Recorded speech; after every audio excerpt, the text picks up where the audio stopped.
नया chapter start कर रहे हैं सर। Chapter number 3 goodwill. लगभग 3 मार्क्स की इसकी वेटेज है। सीबीएसई ने चैप्टर वाइज डिफाइन नहीं कर रखी वेटेज पार्टनरशिप के अंदर कि ये चैप्टर इतने मार्क्स का। प्रीवियस ईयर्स में चैप्टर जितने मार्क्स का आया हुआ है उस बेस पर आईडी लगा के हम बताते हैं ये चैप्टर लगभग 3 मार्क्स का आता है। सर कम नंबर है तो बड़े मतलब बेकार चैप्टर है, छोड़ो। चैप्टर है भी छोटा। हमें क्या होता है कि हमेशा मार्क्स को देख करके नहीं भागना चाहिए उसके पीछे कि ज़्यादा मार्क्स का है तो ज़्यादा अच्छे से करो, कम मार्क्स का है तो कम अच्छे से करो। हमें कंपैरिजन करना होता है कि टाइम और मार्क्स। कोई चैप्टर 10 नंबर का है लेकिन उसमें हमें 10 दिन या 20 दिन लगाने पड़ेंगे तो जाके ढंग से रिवाइज होगा, और कोई चैप्टर 3 नंबर का 2 दिन में हो जाएगा, 3 में ज़्यादा बढ़ेगा। क्या गुडविल वर्ड सर हमने पढ़ा था 11th क्लास में। इतना पढ़ा था कि एसेट होता है और इतना पढ़ा था कि इनटेंजिबल एसेट होता है। तो कंपनी की रेपुटेशन होती है, कंपनी की वैल्यू होती है, उसे गुडविल कहते हैं। और लेकिन गुडविल कैलकुलेट करना सर अकाउंट्स में जो भी एस्पेक्ट है वो मॉनेटरी एस्पेक्ट रहेगा। एक कंपनी की रेपुटेशन कितने रुपए ये कैलकुलेट करना अभी बिल्कुल इम्पॉसिबल सा लग रहा। सर गुडविल रिलायंस की कितनी है, उसकी तो बहुत गुडविल है, कितने करोड़ रुपए एग्जैक्ट कैलकुलेट कैसे हो सकता है, अभी सोचना इम्पॉसिबल सा लगता है। लेकिन इस चैप्टर में इसको पॉसिबल करेंगे कि रेपुटेशन को भी हम कैलकुलेट कर सकते हैं। ये चैप्टर कब काम आता है सुने।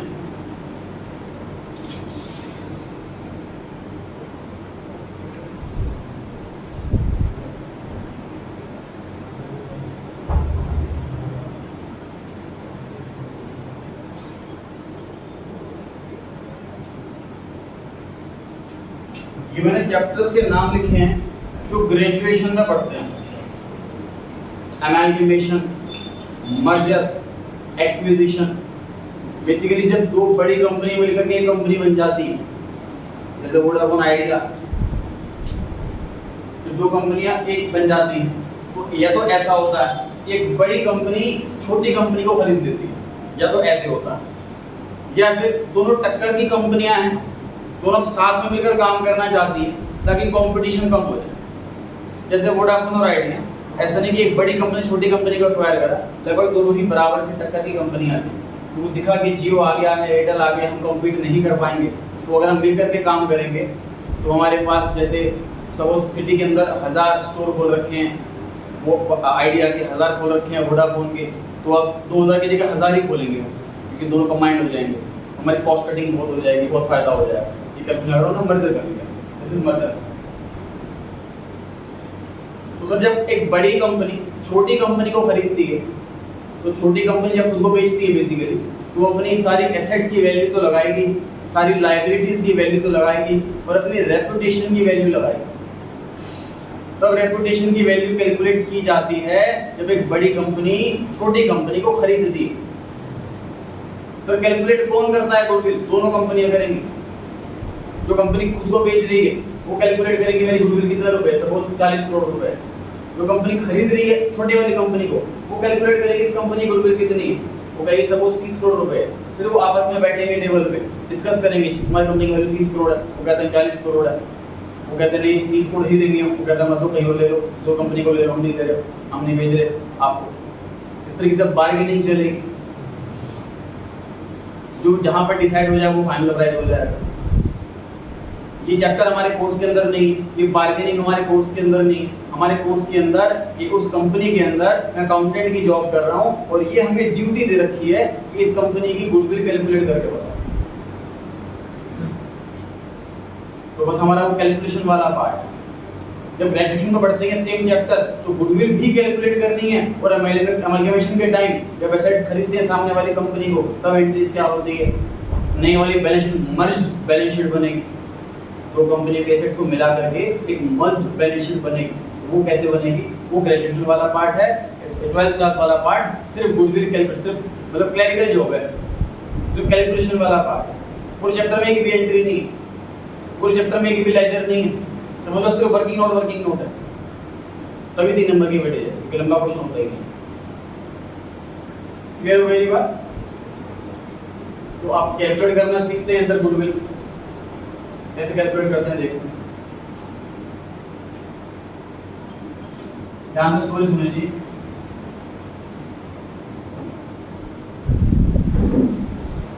सर मिस्टर राम ने एक रेस्टोरेंट का बिजनेस खोलना, ये मिस्टर राम ने एक रेस्टोरेंट का बिजनेस खोलना।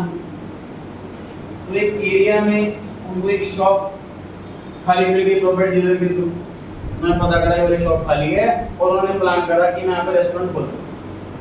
तो फाइनल करने से पहले थोड़ा ध्यान सुनना, फाइनल करने से पहले अपनी कैलकुलेशन लगा रहे हैं घर पर। जब मैं रेस्टोरेंट खोलूंगा इतना किराया जाएगा, इतना खर्चा होगा, सपोज 25,000 का महीना का खर्चा होगा। तो वो लगाते हैं, बस कस्टमर इतने आएंगे, मेरी इतनी कमाई हो जाएगी कि खर्चे भी निकल जाएंगे और मैं कमा भी लूंगा। वो कैलकुलेशन लगा रहे हैं घर पर। उनको लेकिन डाउट आता है कि यार कस्टमर नहीं आए तो। फिर आपने रोड पर बहुत शॉप्स देखी होंगी जो खुलती हैं और 4-6 महीने में बंद हो जाता है। ऐसी बहुत शॉप्स होती हैं, रेस्टोरेंट में तो बहुत होती हैं। खाने के आइटम में नहीं चली तो, क्योंकि सारे फिक्स खर्चे होते हैं, सैलरी एम्प्लॉय की फिक्स जा रही है, खाने के आइटम कस्टमर कभी भी आ जाएगा, बना के रखनी पड़ती है पहले, नहीं बिकी तो खराब हो गई, फेंकेगी। अब देखते हैं, सुना अब वो सेकंड अल्टरनेटिव क्या सोच रहे हैं सुनना है। क्योंकि माइंड में आके मैं रेस्टोरेंट खोलता हूँ अपना नया और बिजनेस चलेगा अच्छा खासा तो ठीक है, नहीं चला तो क्या होगा, टेंशन आ रही है। उनके एक सेकंड अल्टरनेटिव क्या है, इस रोड पर ना एक पुराना ओल्ड रेस्टोरेंट चल रहा है। उनके माइंड में क्या आता है कि अगर मैं ये रेस्टोरेंट चलाया खरीद लेता तो मेरा रिस्क खत्म हो गया कि कस्टमर नहीं आए तो। इस रेस्टोरेंट में ऑलरेडी कस्टमर्स आ रहे हैं, अगर ये खरीद लेगा तो ना कस्टमर आने बंद हो जाएंगे, ओनर बदल गया, हम तो दिखा रहे हैं यहाँ पर ऐड थोड़ा ना, हमें पता नहीं रेस्टोरेंट में ओनर कौन है। हम तो वहाँ जाते हैं, वहाँ का टेस्ट पसंद आ रहा है तो वहाँ पर खा रहे हैं, ओनर पता भी नहीं हमें मैक्सिमम रेस्टोरेंट में कौन है।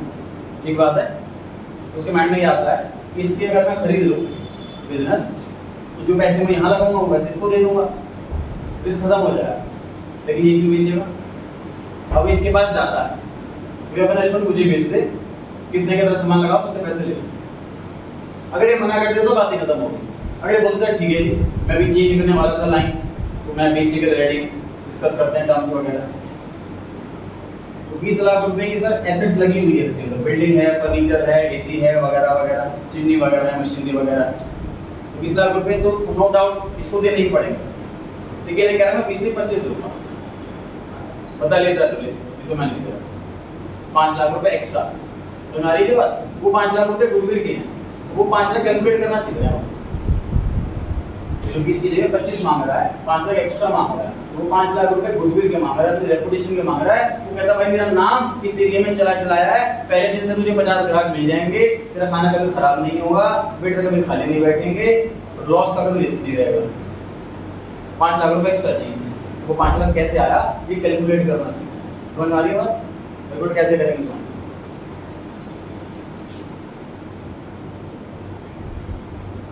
ये चल रहा है कि करंट ईयर 2022-23। तो इस रेस्टोरेंट वाले ने अपना लास्ट ट्रेडिंग पीएनएल बनाया होगा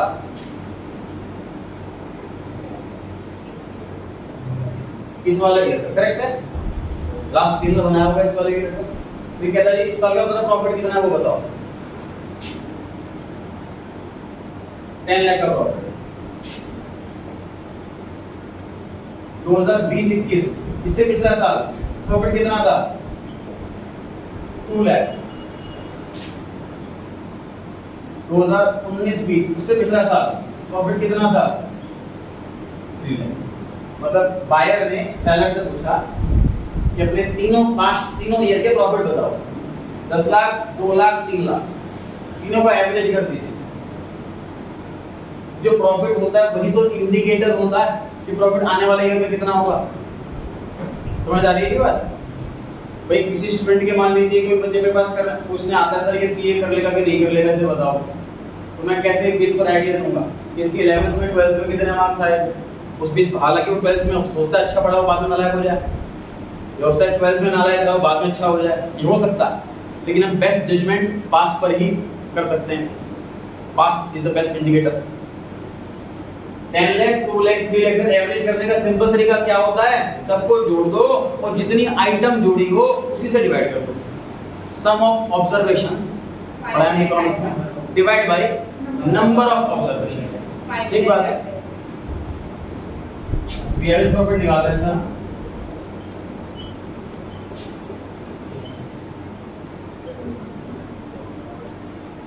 वो 15 लाख हो गया जी।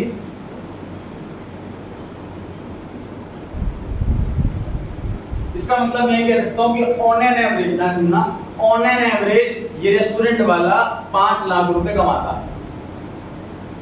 अगर मैं नया रेस्टोरेंट खोलूंगा तो मेरी इनकम जीरो रहेगी स्टार्टिंग में, और ये ओल्ड खोल लेता हूं तो 5 लाख का प्रॉफिट है।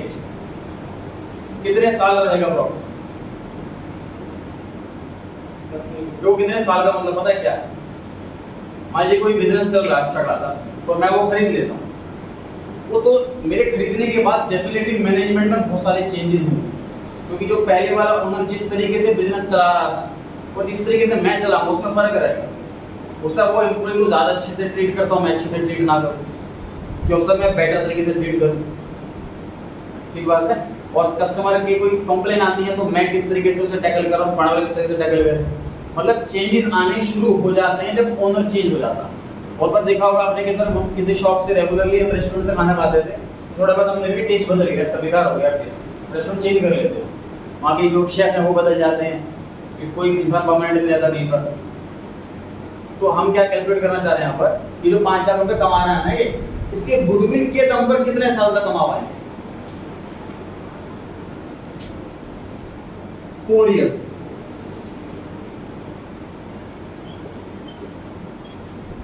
This is goodwill. अभी सर 4 साल समझ में नहीं आया हमें, कैसे आया? गुडविल 20 लाख रुपए इस आंसर के अंदर, मतलब रेस्टोरेंट वाले को 20 लाख तो असेट के मिलेंगे और गुडविल के 5 लाख के 20 लाख रुपए हो गए, 40 लाख टोटल हो गए।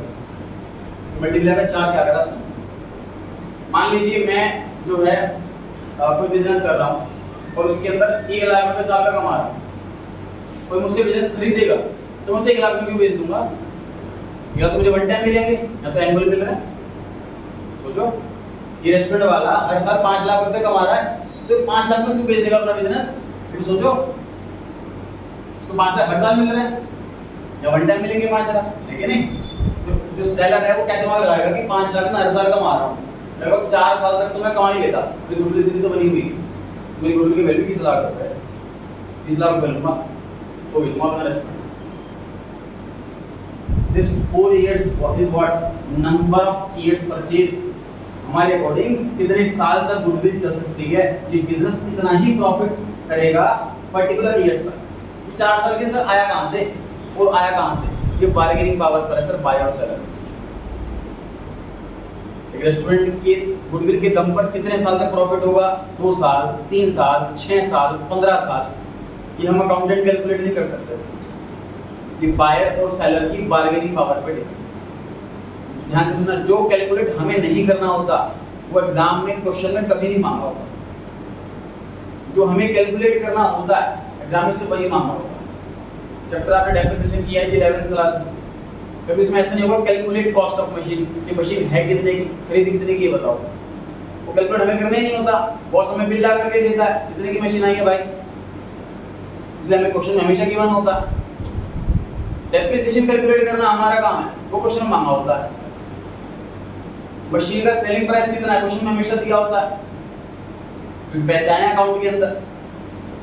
प्रॉफिट लॉस कितना है वो हमें कैलकुलेट करना। समझ पा रहे हैं आप? मतलब प्रैक्टिकल लाइफ में भी जो अकाउंटेंट की ड्यूटी होती है वही एग्जाम में स्टूडेंट की ड्यूटी होती है। प्रैक्टिकल लाइफ में जो इन्फॉर्मेशन अकाउंटेंट को हमेशा दी जाती है, कभी उसे मांगी नहीं जाती। एग्जाम में भी स्टूडेंट से भी हमेशा वो इन्फॉर्मेशन दी जाती है, कभी मांगी नहीं जाती। तो ये 4 इयर्स है वो कैसे आया? ये बायर और सेलर की बार्गेनिंग पावर पे डिपेंड है कि वो गुडविल के दम पर कितने साल चल जाएगा बिजनेस। रेस्टोरेंट ये इसका रेस्टोरेंट खरीद लेगा, ये उसका ये शेफ चेंज कर दे, खाना बेकार बनने लगे, लेकिन तब भी कुछ साल तक तो कस्टमर आते रहेंगे, गुडविल नाम बनी हुई इस वजह से। समझ आ रही है बात?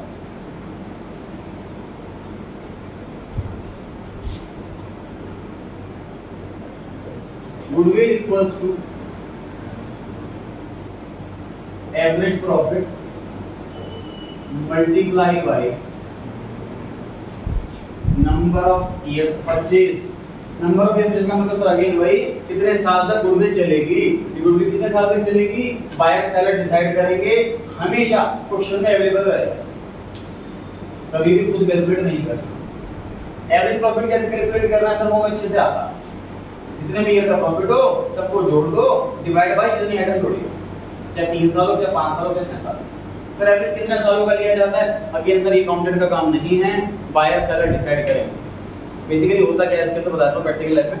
सेलर क्या कहता है, जब बिजनेस स्टार्ट करा ना तो 2-3 साल तो सर ऐसा हो गया, मान लीजिए कोविड हो गया, काम को डाउन रहा, तो वाले साल काउंट मत करो, उसके बाद से काउंट करो, या उसके पहले वाले से काउंट करो।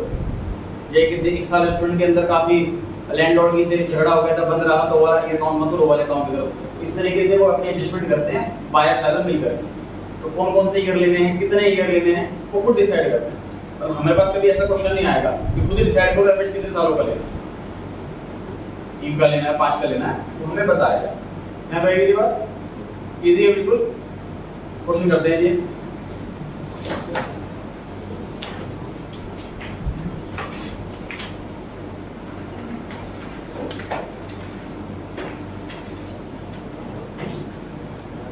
Page number 41 question number 1।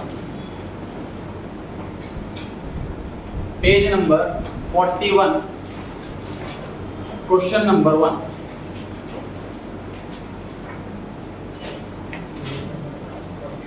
जी बढ़े दिखाई जी, goodwill is to be valued at 3 years purchase. पहला क्वेश्चन ईयर्स ऑफ परचेज जो है वो 3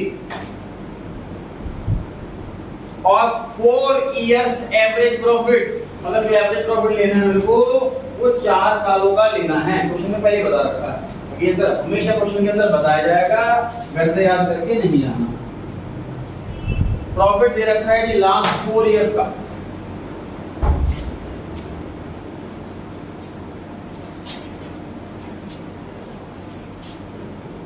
$12,000 plus $18,000 plus $16,000 plus $14,000 divided by 4।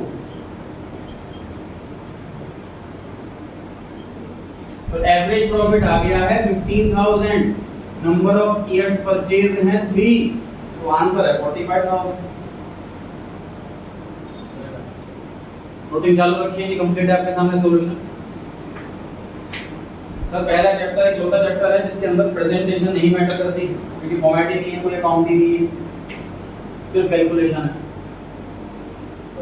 Goodwill calculate करने के लिए बोली है, गुडविल का फॉर्मूला लिख दिया सबसे पहले हमने, goodwill equals to average profit multiply by years, some years of purchase. Years of purchase 3 given है, एवरेज प्रॉफिट हमें नहीं पता, तो ये हमने ब्लैंक छोड़ करके 3-4 लाइन छोड़ करके तो हमने एवरेज प्रॉफिट की कैलकुलेशन स्टार्ट कर दी। प्रॉफिट दे रखी है 4 सालों के, 4 साल के प्रॉफिट डिवाइड कर दिया, जितनी आइटम ऐड करो उसी नंबर से डिवाइड करो, 4 से डिवाइड कर दिया, एवरेज प्रॉफिट आ गया 15,000। मतलब ये बिजनेसमैन ऑन एन एवरेज हर साल 15,000 रुपए कमाता है, और हमें लग रहा है इसकी गुडविल के दम पर 3 साल तक प्रॉफिट हो सकता है, तो 45,000 रुपए इसकी गुडविल। सेलर बायर को 45,000 रुपीस एक्स्ट्रा देगा over and above assets. Done ji.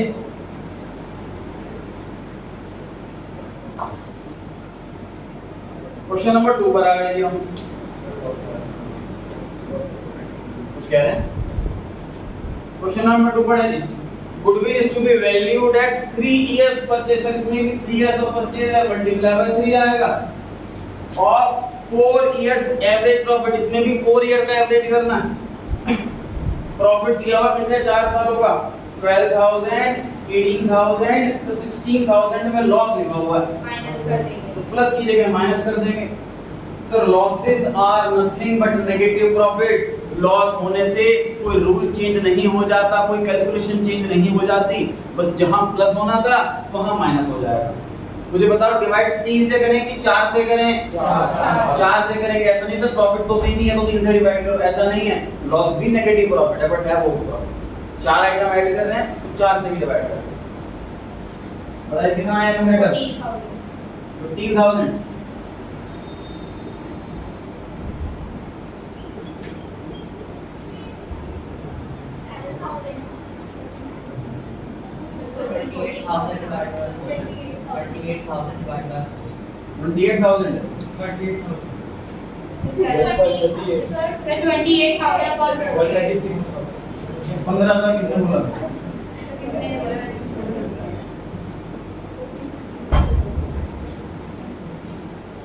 Businessman on an average 7,000 रुपए कमाता है, 3 साल तक कमा सकता है इसके गुडविल के दम पर, तो 21,000 रुपए की इसकी गुडविल बनती है।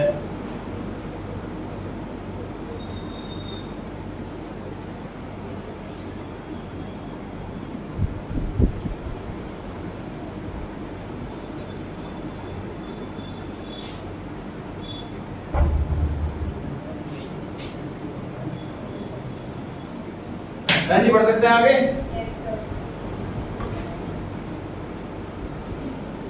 तो आपकी थोड़ी सी मैथमेटिक्स चेक करेगी, प्लस माइनस डिवाइड करना आता है कि नहीं आता आपको। क्वेश्चन नंबर 3 का आपकी इंग्लिश चेक करी रहेगी, इंग्लिश आपकी ठीक है कि नहीं। क्वेश्चन नंबर 3, कैलकुलेट करें value of goodwill on the basis of 1.5 years purchase. अब यहाँ पर 3 की जगह मैं क्या लिखूं बता दो फटाफट से? 1.5 डेढ़ हो गया, ठीक है। अभी और भी इंग्लिश आगे देखो, of average profit of last 3 year. मुझे सर पिछले 3 सालों के प्रॉफिट का एवरेज लेना है, तो डिवाइड किससे करेंगे फिर? 3 डिवाइड 3 से ही करेंगे। The profit of the first year was 1 lakh. First year का तो मैं लिख देता हूं। Profit of the second year was twice the profit of, इतनी लंबी सी लाइन लिख दी। फर्स्ट ईयर का डबल करो तो सेकंड ईयर का मिलेगा 2 लाख रुपए, सिंपल, सही है। आगे, and the third year was profit was 1.5 times, डेढ़ गुना of the profit of second year. और सेकंड ईयर का प्रॉफिट है कितना? 2 लाख। 2 लाख का 1.5 टाइम्स 3 लाख है, ठीक है जी। कुछ भी नहीं करना, बस इंग्लिश की हिंदी करनी है। ट्वाइस ऑफ फर्स्ट ईयर, तो 1 लाख का ट्वाइस 2 लाख हो गया। 1.5 टाइम्स ऑफ सेकंड ईयर, तो 2 लाख का 1.5 टाइम्स 3 लाख हो गया।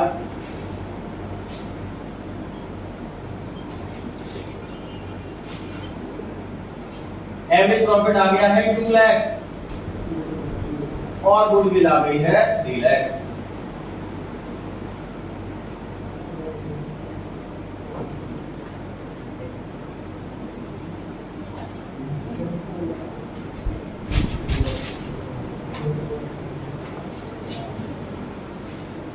नोट कर लिए सभी ने?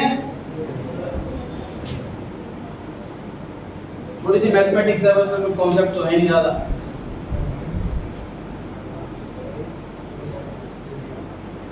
चलिए फोर्थ क्वेश्चन पर आते हैं। कैलकुलेट करें goodwill on the basis of 140% of the average profit. सब परसेंटेज 100 से ऊपर भी हो सकती है, परसेंटेज 100 से ऊपर डेफिनेटली हो सकती है। अगर न्यूमरेटर बड़ा है डिनोमिनेटर से तो परसेंटेज 100 से ज्यादा ही आएगी, पक्की बात है। जो हमारे स्कूल के मार्क्स होते हैं उसमें मार्क्स ऑब्टेन्ड ऊपर होते हैं न्यूमरेटर में और मैक्सिमम मार्क्स ये डिनोमिनेटर में होते हैं। मैक्सिमम मार्क्स से ज्यादा मार्क्स ऑब्टेन नहीं दिए जा सकते, इसलिए हमारे स्कूल की परसेंटेज होती है वो हमेशा बिलो 100 होती है। लेकिन ये हर चीज में एप्लीकेबल थोड़ी ना। फॉर एग्जांपल किसी का प्रॉफिट 1 लाख रुपए था, इस साल प्रॉफिट 3 लाख रुपए हुआ, तो मैं कहूं कितना परसेंट इंक्रीज हुआ बताओ? ध्यान से सुनना। अगर 1 लाख प्रॉफिट था पिछले साल और इस साल प्रॉफिट है 3 लाख रुपए, तो कितना परसेंट इंक्रीज हुआ ये पूछा जा रहा है। तो कैसे निकालते हैं ये? चेंज वाला अमाउंट ऊपर पुराने वाला अमाउंट ऊपर मल्टीप्लाई बाई 100, तो ये 200% आएगा नहीं, तो परसेंटेज 100 से अब हो सकती है। ठीक है, इस क्वेश्चन में लिखा हुआ है कि एवरेज प्रॉफिट का 140% कर दो तो गुडविल आ जाएगी। तो छोटा सा मतलब फॉर्मूला चेंज करवा रहा है sir, number of years purchase की जगह एवरेज प्रॉफिट मल्टीप्लाई बाय 140%, ऐसा कह रहा है क्वेश्चन। फिर पढ़ लीजिए, goodwill on the basis of 140% of the profit, तो जितना भी हमारा एवरेज प्रॉफिट आएगा उसका 140% कर देंगे तो गुडविल आ जाएगी। इसका मतलब सर घट से कुछ रट के नहीं जाना कि नंबर ऑफ ईयर्स का चीज लिखना है, क्वेश्चन जैसा बोले। वाले क्वेश्चन में लिखा हो कि एवरेज प्रॉफिट मल्टीप्लाई बाय 3, ये एवरेज प्रॉफिट का 20% गुडविल है, ये एवरेज प्रॉफिट का 80% गुडविल है, या एवरेज प्रॉफिट का 3 टाइम्स गुडविल है। तो जैसा भी क्वेश्चन बोले वैसे सॉल्व कर देंगे हम। ठीक है, आगे बढ़ते हैं। एवरेज प्रॉफिट ऑफ प्रीवियस 4 और 6 विच एवर इज लोअर, पर एक्स्ट्रा काम करवा दिया। एक क्वेश्चन के अंदर दो एवरेज निकालने पड़ेंगे। क्वेश्चन ये कह रहा है कि 4 सालों का एवरेज करो, फिर 6 सालों का भी एवरेज करो, और एवरेज निकालने के बाद जो छोटे वाला अमाउंट हो उसको कंसीडर करना गुडविल के लिए, जो हायर वाला अमाउंट हो उसे भूल जाओ। सर ये लेकिन कॉमन सी बात नहीं है कि 4 साल का कम आएगा 6 साल का ज्यादा आएगा, है कि नहीं बताओ? नहीं है। 4 साल का एवरेज, अच्छा मुझे बताइए कि एवरेज 4 साल का बड़ा आएगा कि 6 इयर्स का बड़ा आएगा? कोई सा भी हो सकता है। कैसे कह सकते हो 4 इयर्स का बड़ा होगा? तो आपको लग रहा है कि सर 6 साल वाले में 6 साल का प्रॉफिट ऐड करेंगे, 4 साल वाले में सिर्फ 4 साल का प्रॉफिट ऐड करेंगे, तो ये बड़ा होगा ये छोटा होगा। आपको ऐसा लग रहा, तो डिनोमिनेटर भी तो बड़ा है इसके अंदर, ये डिवाइड भी 6 से होगा, ज्यादा अमाउंट बड़े नंबर से डिवाइड हो रहा है, छोटे नंबर से डिवाइड हो रहा है सिर्फ 4 से। ठीक बात है, तो कोई भी बड़ा या छोटा आ सकता है, ऐसा नहीं कि 4 इयर्स का छोटा आएगा 6 इयर्स का बड़ा आएगा। हम कैलकुलेट करके देखना ही पड़ेगा, करके देखते हैं कैलकुलेट।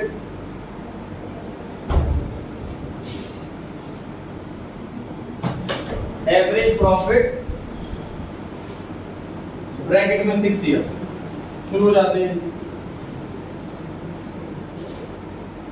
50,000। अच्छा प्रॉफिट कितने साल का दे रखा है? देखो तो प्रॉफिट दे रखा है 7 इयर्स का, लेकिन क्वेश्चन में बोला है कि 6 इयर्स का एवरेज करना। अब कौन से 6 लें, अकड़ बकड़ करके ढूंढे कौन से 6 लेने, या ज्यादा अमाउंट वाले ले या कम अमाउंट वाले ले, बताइए कैसे करें? जो लेटेस्ट वाले 6 साल है वो लिया जाएंगे। रीजन मीन जो सबसे पुराना ईयर है उसका इंपैक्ट सबसे कम पड़ेगा कि गुडविल कितनी होगी नेक्स्ट ईयर। सिंपल सी बात सोचो सर, 7 साल हो गए बिजनेस करे हुए, लास्ट ईयर कितना कमाया था ये ज्यादा बेटर इंडिकेटर है कि नेक्स्ट ईयर कितना कमाऊंगा। 7 साल पहले कितना कमाया था ये कम इंडिकेटर है कि नेक्स्ट ईयर कितना कमाऊंगा।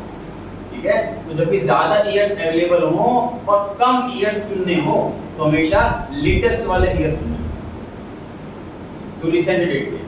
तो कौन से वाला इग्नोर करने वाले हैं हम? 2009 इग्नोर करने वाले हैं हम। 6 सर उसके आगे और है।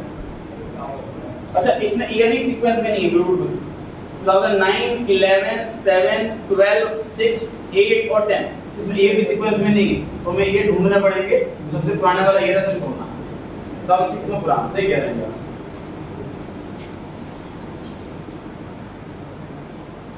2007 का लेते हैं जी पहले, ऐड कोई सा भी कर लो फर्क नहीं पड़ेगा। 2008 का लेते हैं, उसके बाद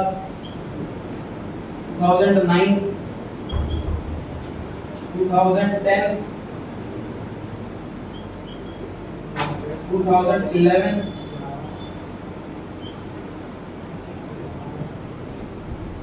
और 2012।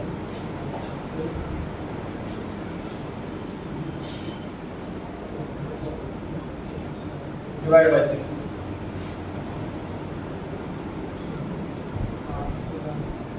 कितना है ये बता, 80,000 डिवाइड करने के बाद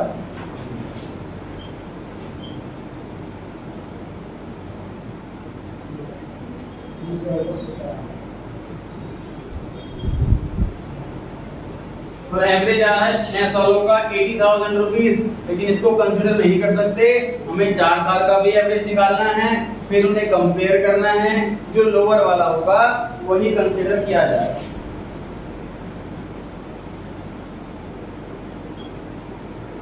एवरेज प्रॉफिट ब्रैकेट में 4 इयर्स, अब कौन से 4 लें सर, 7 साल है यहाँ तो लेटेस्ट वाले 4 इयर्स हैं, उधर 12, 11, 10 और 9,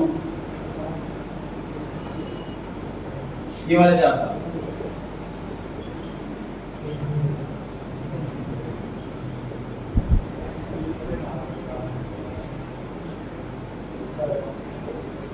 कितना है जी, 70,000। 6 साल का एवरेज 80,000 है, 4 इयर्स का एवरेज 75,000 है। लोअर लेना है कि हायर लेना है क्वेश्चन में बताया जाएगा। इस क्वेश्चन में बताया है कि लोअर वाला लेना, हो सकता है जैसे हायर वाला हो।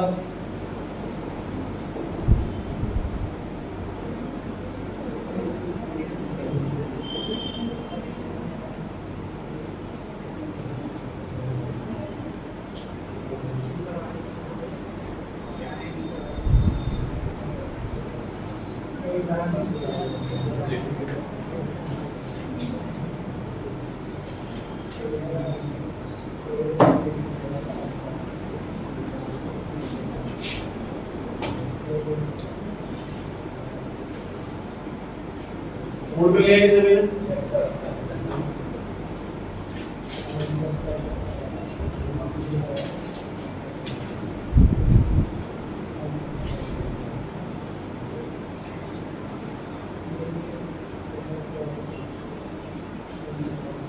सर 4 क्वेश्चन में क्या क्या सीखा हमने तो कुछ भी नहीं सीखा सर। चीजों को जोड़ना है, डिवाइड करना है जितने आइटम जोड़ी है, और मल्टीप्लाई करना है जितने ईयर्स ऑफ परचेज, बस ये वाला काम करा।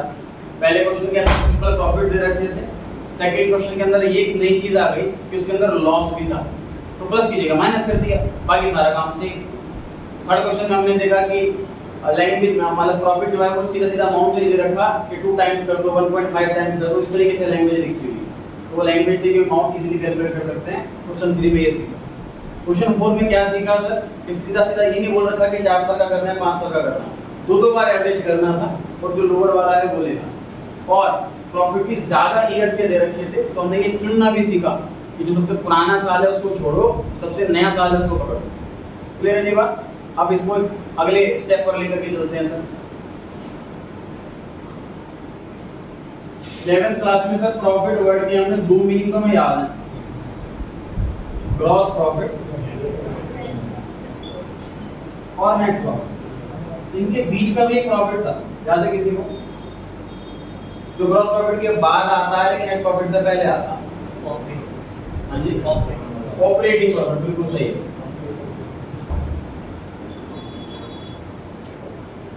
एक क्वेश्चन का फुल फ्लैश कराया गया था, एग्जाम में क्वेश्चन 1-2 नंबर का आता है इसका, तो शॉर्ट क्वेश्चन क्या बताया गया था, याद करते हैं जी एक बार। जो अगले क्वेश्चन है उससे पहले ये कॉन्सेप्ट स्ट्रांग होना जरूरी है।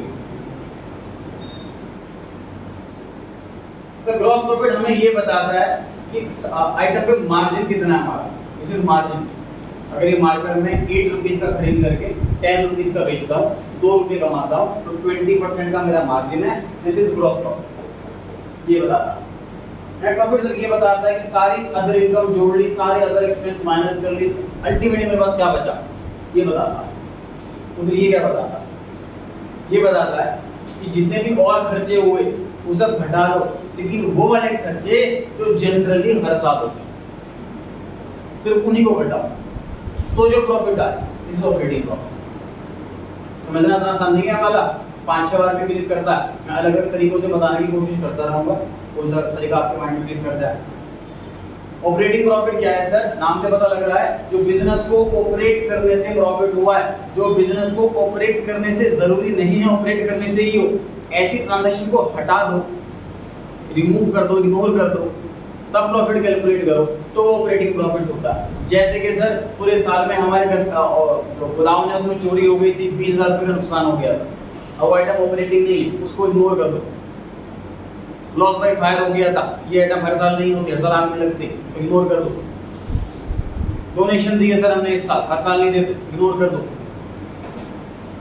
सर हमने बैंक में पैसा पड़ा था, वहां से ब्याज मिल गया, हमारा मेन काम नहीं है इंटरेस्ट कमाना, हमारा मेन काम गुड्स बेचना, इग्नोर कर दो। कोई इन्वेस्टर को मशीन बेची थी, उसका प्रॉफिट हो गया, हर साल नहीं बेचते, हटा दो। कोई बिल्डिंग बेची थी, उस पर लॉस हो गया, हर साल नहीं बेचते, हटा दो। जो नॉन रिकरिंग नेचर की आइटम है, जो नॉन कोर एक्टिविटी है, उनको हटा दिया जाए प्रॉफिट एंड लॉस अकाउंट में से, सिर्फ उन्हीं को रखा जाए जो रिकरिंग नेचर की है, और फिर प्रॉफिट कैलकुलेट किया जाए। ऐसे प्रॉफिट को ऑपरेटिंग प्रॉफिट कहते हैं। ठीक, अब सर इसकी मैं क्यों टाइम खराब कर रहा हूँ, उसके अंदर सुने ध्यान से। एग्जांपल सेम दे रहा हूँ सर, रेस्टोरेंट वाला।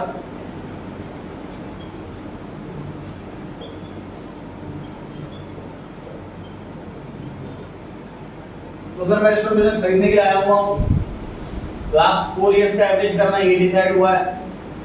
Profit 6 lakh, profit 7 lakh, profit 18 lakh, profit 8 lakh. तो बायर कहता करो एवरेज प्रॉफिट जो आएगा वो साथ गुडविल निकालेंगे। तो मैं कहूँगा ये प्रॉफिट 6 लाख, 7 लाख, 8 लाख, 18 लाख प्रॉफिट कैसे हो गया तू अचानक से प्रॉफिट का ज्यादा कैसे हो गया इस साल? तो कहता है प्रॉपर्टी थी पुरानी, वो मैंने बेची थी इस साल, इसलिए प्रॉफिट हो गया। ठीक है, अब हम बिजनेस खरीद रहे हैं उसका, रेस्टोरेंट का, तो हमें सिर्फ और सिर्फ उसके रेस्टोरेंट के बिजनेस से जो अर्निंग होती है उसी में इंटरेस्ट है। उसने प्रॉपर्टी बेची, उस पर कमाया, उसमें इंटरेस्ट नहीं है। वो प्रॉपर्टी वाली अर्निंग हमें हर साल नहीं होने वाली, हमें रेस्टोरेंट की अर्निंग हर साल होने वाली। इसलिए हम कहेंगे भाई इस वाले ईयर में से ना वो बिल्डिंग वाले प्रॉफिट को हटाओ, फिर बताओ प्रॉफिट कितना आ रहा है, वो तब कैलकुलेट करेंगे। इसका मतलब से गुडविल कैलकुलेट करते टाइम तो हम एवरेज प्रॉफिट लेते हैं। वो एवरेज प्रॉफिट जो हर साल का होता है वो ग्रॉस प्रॉफिट नहीं होता, वो नेट प्रॉफिट नहीं होता, वो ऑपरेटिंग प्रॉफिट होता है।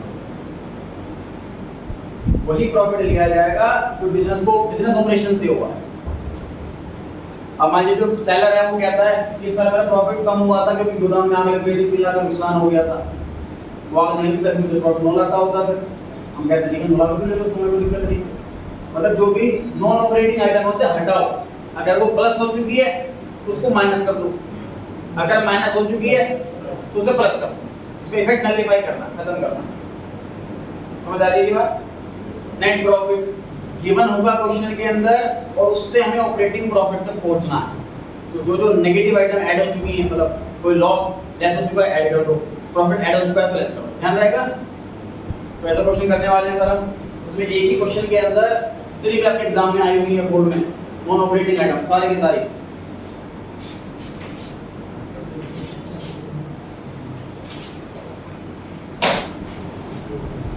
Question number 5, calculate goodwill at 2 years purchase or 2 year number of years purchase.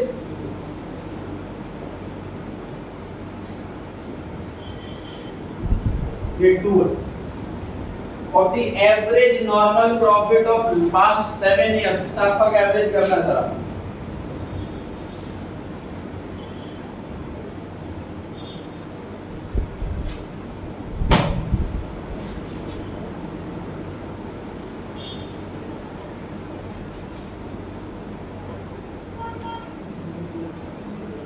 आज 2007 प्रॉफिट कितना है 1 लाख। इसमें लिखा हुआ है, इसमें इंक्लूड है एक अबनॉर्मल लॉस। अबनॉर्मल लॉस में ऐड करूं कि लेस करूं समझ में नहीं आ रहा। ऐड लेस चुका हुआ ऑलरेडी, मतलब वो अबनॉर्मल लॉस अगर नहीं होता तो सोचो प्रॉफिट कितना हुआ होता, वो पूछना, उस फिगर पे पूछना। और वो अबनॉर्मल लॉस नहीं हुआ होता तो प्रॉफिट कितना होता। अबनॉर्मल लॉस हो गया तो 1 लाख का प्रॉफिट है, अबनॉर्मल लॉस नहीं होता तो 1.5 लाख का प्रॉफिट होता ना। 2008 50,000 रुपए का लॉस है और इस साल एबनॉर्मल गेन हुआ था 40,000 का, तो कितना बनेगा 10,000 कि 90,000? नॉन मैथ वाले बच्चे अकाउंट खराब कर लेते हैं। नेगेटिव नेगेटिव पॉजिटिव होता है, लेकिन साइन नेगेटिव रहता है। ठीक है, 2009 पर आ जाते हैं। प्रॉफिट दिया हुआ है 1,50,000 including gain on sale of machine. Sir machine बेची थी, प्रॉफिट हुआ था 30 का, ऐड हो चुका होगा, इसलिए अब लेस कर लेंगे।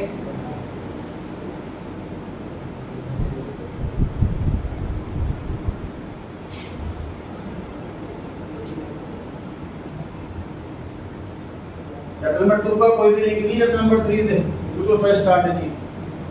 2010 पर आ गए जी, हम प्रॉफिट दिया हुआ है 2 lakh after debiting loss of stock by fire. गोदाम में आग लग गई, स्टॉक जल गया 55,000 रुपए का, क्या करें? इसका मतलब घर से रख के जा सकते हैं हम कि जो प्लस हो चुका है माइनस कर दो, माइनस हो चुका प्लस कर दो। ये लॉस प्लस करना है, प्रॉफिट माइनस करना है।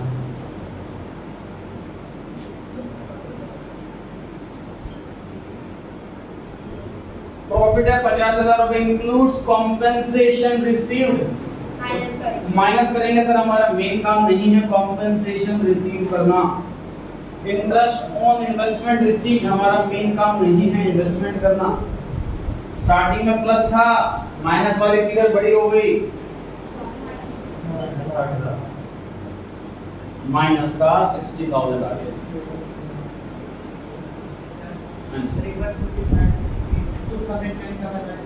55,000 रुपीस क्या है सर? ये आफ्टर डेबिट पीएल में डेबिट करते हैं। Loss of stock by fire, गोदाम में आग लग गई, स्टॉक चल गया 55,000 रुपए, तो ये अबनॉर्मल लॉस, इसमें से प्रॉफिट घट गया होगा, अब बढ़ा दें तो ठीक हो जाएगा। 2012 पर आ गए जी, प्रॉफिट दिया हुआ है 80,000, लिखा हुआ है include voluntary compensation paid 1 lakh. Discuss करूंगा कि ये क्या होता है। इतना सोचो कि ये माइनस हो चुका है क्या प्लस हो चुका है? माइनस हो चुका है, पेड लिखा हुआ है, मतलब एक्सपेंस है कोई ना कोई, अब नॉर्मल था। अब क्या करें? तो डिस्कस करता हूं कि ये क्या है।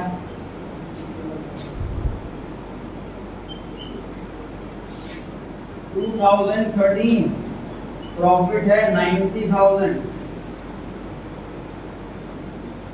पता है जी, प्लस करें कि माइनस करें? Insurance premium not paid 15,000, plus करें कि माइनस करें? करेक्ट है। डिस्कस करते हैं कि ये भी क्या है, क्या हुआ?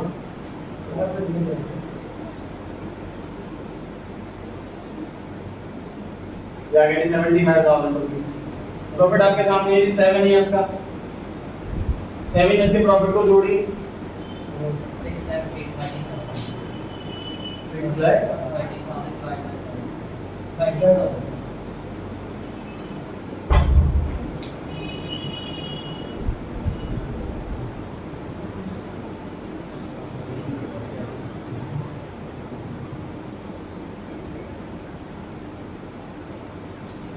2 पॉइंट डिस्कस करते रहते हैं जी। होमवर्क में illustration 1 to 7, exercise 1 to 12 only, सिर्फ 19 क्वेश्चन है।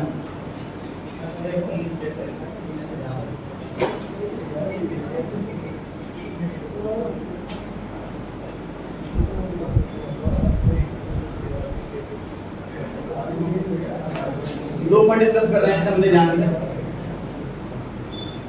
इस क्वेश्चन में क्या नया सीखा सर? अब तक जितने भी क्वेश्चन थे 4 क्वेश्चन, उसके अंदर जो प्रॉफिट दे रखा था वो सीधा सीधा ऑपरेटिंग प्रॉफिट था।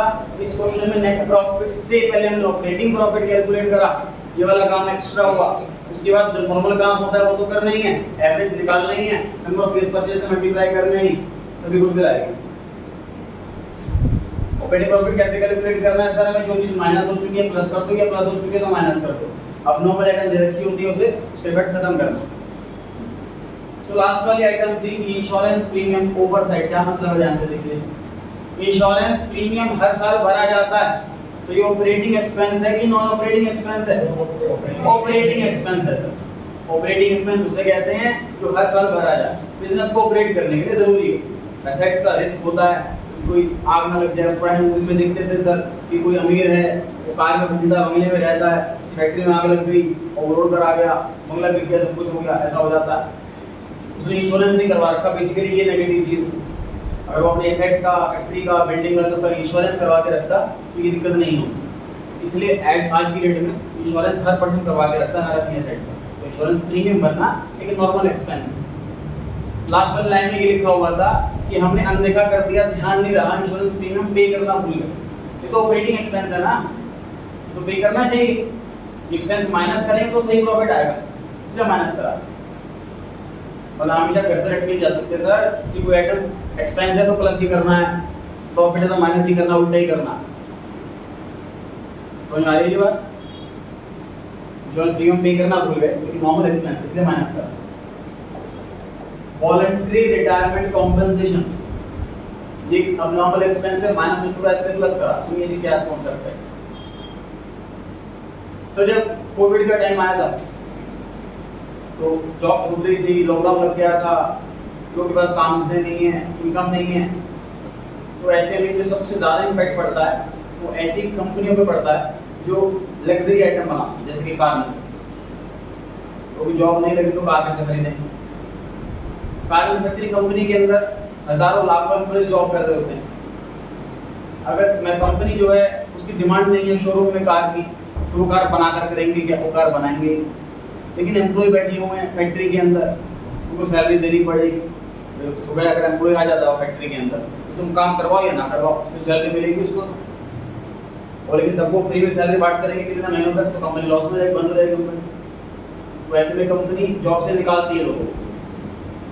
जो बिल्कुल अभी अभी ज्वाइन करा है जिन्होंने, उनको तो निकाल सकते हैं बिना कोई नोटिस वगैरह भी दी, लेकिन जिनकी जॉब पुरानी होती उनको ऐसे नहीं निकाल सकते। इंडिया में काफ़ी सारे लेबर लॉज बने, उनको निकालने के लिए उनसे साइन करवाते हैं कि आपने अपनी मर्जी से जॉब छोड़ना। लेकिन साइन क्यों करे कोई ऐसे? तो हम क्या करते हैं, कंपनी वाले क्या करते हैं, ये बोलते हैं कि आपकी सैलरी कितनी है, 30,000 रुपये, 1 लाख रुपये मिलेंगे। देखो कंपनी तो क्या करते हैं जनरली, कंपनी वाला अनाउंस करता है, स्पीच देता है जो मैनेजर है एमडी है, कि देखो कंपनी चल रही है लॉस में, इतने हजारों लाखों एम्प्लॉयज की सैलरी जा रही है और कार बन नहीं रही है, सामान बिक नहीं रहे हैं, फिक्स खर्च सारे पड़े। ये चलता रहा 3 से 4 महीनों में कंपनी बंद हो जाएगी, तो तभी तो आप लोग जॉबलेस हो जाओगे। तो ऐसे में हम आपको ये ऑप्शन दे रहे हैं, ऑफर दे रहे हैं कि हमसे 3 महीने की सैलरी ले जाओ, 3 महीने का खर्चा चल जाएगा आराम से, और इन 3 महीनों में कहीं और जॉब ढूंढ लो, वरना कंपनी वैसे ही बंद हो जाएगी। तो कुछ लोगों को समझ में आ जाती है बात, वो लोग पैसा लेकर के जॉब छोड़ देते हैं, तो कोई और जॉब सर्च कर लेते हैं। उस पेमेंट को बोलते हैं वॉलंटरी, मतलब अपनी इच्छा से। रिटायरमेंट मतलब काम छोड़ करके जा रहे हैं, कॉम्पेंसेशन। ये भी नॉर्मल एक्सपेंस हर साल नहीं होता, इसलिए ये भी नॉन ऑपरेटिंग है, माइनस हो चुका होगा, इसलिए प्लस करा। ध्यान रहेगा जी। तो voluntary retirement compensation is a non operating expense, minus हो चुका होगा, इसलिए इसको ऐड बैक करा, रिवर्स करा ऑपरेटिंग प्रॉफिट जानने के लिए। क्लियर हो गई बात? सर ऑपरेटिंग प्रॉफिट है, एवरेज निकालना, ध्यान रखना जो लॉस है वो माइनस होगा, जो प्रॉफिट है वो प्लस होगा। ऐसे ऐसे अमाउंट में ध्यान रखना, गलतियां होती हैं बहुत ज़्यादा। -50 -40,000 लिखा है बच्चे, नेगेटिव है 90, यहाँ प्लस था प्रॉफिट था, लेकिन बाद में जाके लॉस बन गया। ऐसे ऐसे अमाउंट का बड़ा ध्यान रखना, अलर्ट होगा। ठीक है जी। नेक्स्ट टॉपिक स्टार्ट होगा नेक्स्ट क्लास पीसी चैप्टर का, और संडे को टेस्ट है, ध्यान रखें चैप्टर 2 का। ओके।